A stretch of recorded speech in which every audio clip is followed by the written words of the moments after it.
Pag-usapan natin kung bakit easy money or madaling kumita dito sa pag-aalaga ng manok. Ang hinawakan ko po ngayon ay ang ating Rhode Island Red. So pure po ito, no, puro. Yan. Malakas po silang mangitlog, no, almost every day. Kaya every 3 days po kami naglalagay ng kanilang mga itlog doon sa incubators namin. Yung pagbenta nito, yung benta nito sa sisyo, yung iba nagbebenta sila, no, ng day old to 3 days old, no, sa halagang 100 pesos, no. Yung iba wala pang ang mga vac, no. Binibenta na nila. So dito sa amin 5 to 7 days po, no. Kompleto na po 'yan sa vac. Yan, at meron na po yung B1 plus infectious bronchitis at saka gumboro, no, in the first day, no. Pagka third day naman is lasota plus infectious bronchitis. Pagka 5 to 7 days, pwede na po namin silang ibenta, no, ng 100 pesos kada isa. Buy 10, no, free 1. So ganun po 'yan. Napakabilis pong kumita dito sa pag-aalaga ng Rhode Island Red. Dito naman tayo sa ating Black Australorp. Ang Black Australorp po natin, no, ito puro po, yan. And ang Black Australorp is same lang po sa presyuhan doon sa ating mga Rhode Island Reds. Yan. Yung kinagandahan lang itong Black Australorp, mas malakas siyang mangitlog, no? Mas mabigat siya, mas mabilis ma-harvest, and mas mabilog yung katawan. Yung kinagandahan naman doon sa ating Rhode Island Reds, napakaganda po ng kulay, no? Kita nyo naman halos dark yung kulay nila. And tawag doon is vintage line or dark mahogany. Tawag ng iba. Yan. So ngayon, lalong-lalo na ngayon, no, dahil nag-order tayo ng mamahalin import line, no, or champion line, dahil every may competition dito sa Mindanao, no, palagi sila nag-champion, no, yung ating biniling linyada. Yan.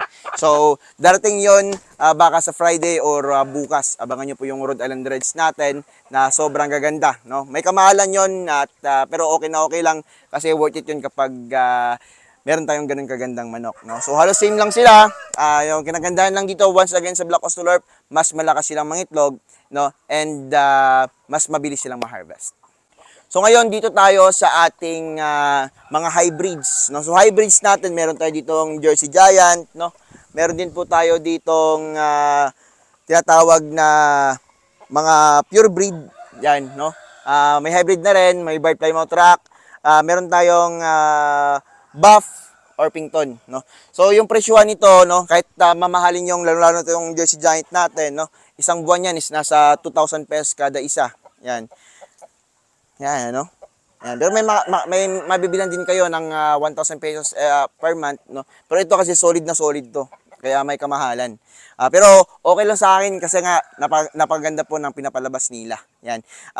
Ngayong buwan is magsiseparate tayo, no, ng Jersey Giant natin, at meron tayong mga isi-select dito na breeders kasi meron ako nakita ditong hybrid ko na sobrang laki. Yan. Meron tayong Orpington and meron tayong napakalaking Black Australorp doon sa ating breeding pen number 2. So yung ipapares natin para solidong-solido yung papalabas natin na Jersey Giant hybrid, no. Yan. So napakaganda pong project nun. And yun nga, yung anak nila dito is sa ngayon binebenta ko lang ng 100 pesos, no, kapag 5 to 7 days old. Yan. So every 3 days, no, meron tayong harvest dito. Native chickens namin, no, kahit native tong mga manok namin, hindi po kami nag-incubate sa kanila, no. Incubator pa rin, imbak ng 3 to 5 days, yan. Tapos load ng itlog, no, every 3 to 5 days din sa aming incubator. So itong mga native chickens namin, itong hinahawakan ko ngayon, no, is may lahing Huluano and Bisaya, no.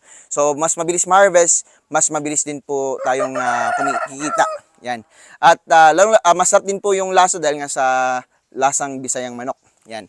At syempre dito din po sa ating mga native chickens, may nakipag-transact sa atin dito, no, na bumili ng ating native chicks sa halagang 60 pesos kada 1 week old, no. So pero yung i-release namin is mga vaccinated na, you know, kasi nga napaka-importante pong magbakuna dito sa pagmamanok, no, para wala pong problema sa mga sakit na darating sa atin, no.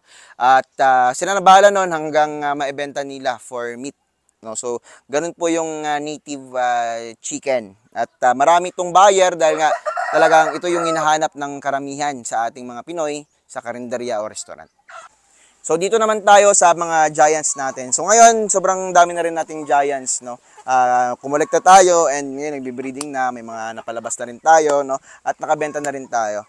Dito sa itong si Dark at saka si Dark Knight at si Kayo, and 3 months old no ngayong araw.